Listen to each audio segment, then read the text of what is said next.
बरोबर आहे. लोकेश धकाते आपल्या गाडीने भरतनगर भरतवाडा दुर्गानगर येथे जात असताना यश डवल्या नावाचा एक क्रिमिनल आहे. त्यांनी त्याला रस्त्यावर अडवलं बांगलादेशला.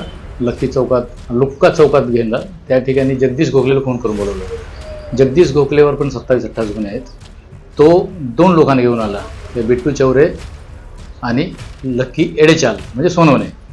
त्या सर्वांनी मिळून त्या लुक्का चौकातून त्या मोटरसायकलने त्याला बसवले. जबरदस्तीने पैसे मागत होते. तो पैसे नाही दिला. त्याच्यामुळे त्याला कलकत्ता रेल्वे लाईन बांगलादेश तिथं घेऊन गेले आणि जगदीश गोखले हा चायना मेडचे चाकू दाखवला.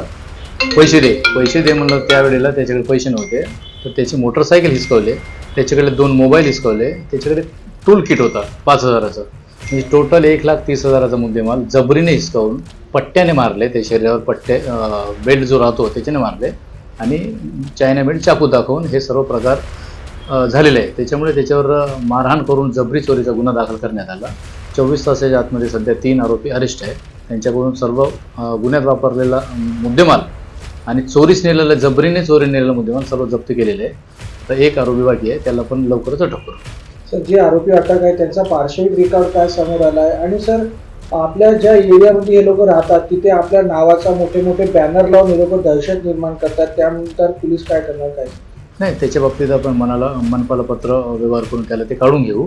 ते तुम्ही निदर्शनाला दिले ते आपण काढून घेऊ, त्याच्यात काही शंका नाही. आणि हे लोक भाईगिरी करण्याचा प्रयत्नात आहे. त्यांना आपण भाईगिरी होऊ देणार नाही. कायदेशीर कारवाई करून त्यांना प्रिव्हेंटिव्ह करू. त्यांना पुढील कायदेशीर कडक कारवाई करू. सर, जे अटक आरोपी आहे त्यांचं काही पार्श्विक रेकॉर्ड सांगा. ते पूर्ण सर्व क्रिमिनल रेकॉर्डचे आहेत. जबरी चोरी आहे, 302, 307 सारखे गुन्हे आहेत त्यांच्यावर, खंडणीसारखे गुन्हे आहेत. त्याच्यामुळे त्यांच्यावर आमचा आता वॉच आहे. अटक केलेली आहे त्यांना. पुढील कडक कायदेशीर कारवाई करू.